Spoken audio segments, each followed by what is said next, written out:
Mina olen Mai Olde ja töötan Rahandusministeeriumi personali- ja õigusosakonnas nõunikuna ning minu töö sisuks on meie inimeste arengu toetamine ja selleks erinevate võimaluste leidmine.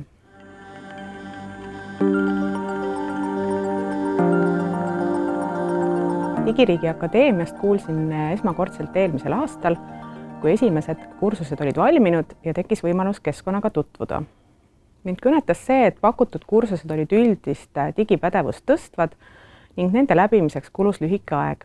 Sellised mõnusad, asjalikud õpiampsud. Kursus, kuidas luua e-kursust, jõudis minuni selles mõttes väga õigel ajal, sest oleme Rahandusministeeriumis otsustanud viia esimesed koolitused e-vormi ning Digiriigi Akadeemia platvorm on selleks suurepärane võimalus.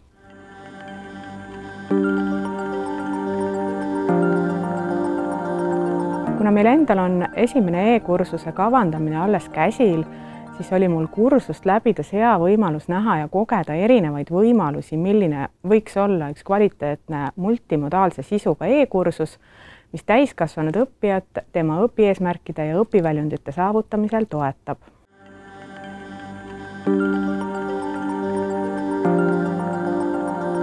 Soovitan kindlasti kõigile, kes erineval moel inimeste arendamisega tegelevad, kursus läbida.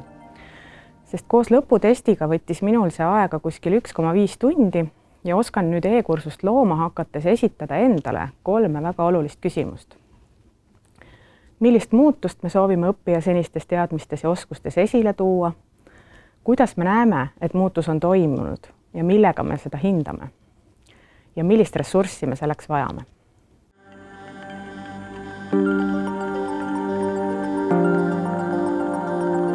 Kuna tegemist on väga hea andragoogilise vaatega kursusega, siis ma arvan, et sellest oleks kasu kõigile neile, kes plaanivad oma koolitusi e-vormi looma hakata ja ma kindlasti julgustan kõiki seda tegema ning kursuste majutamiseks võib Digiriigi Akadeemia olla sobiv keskkond.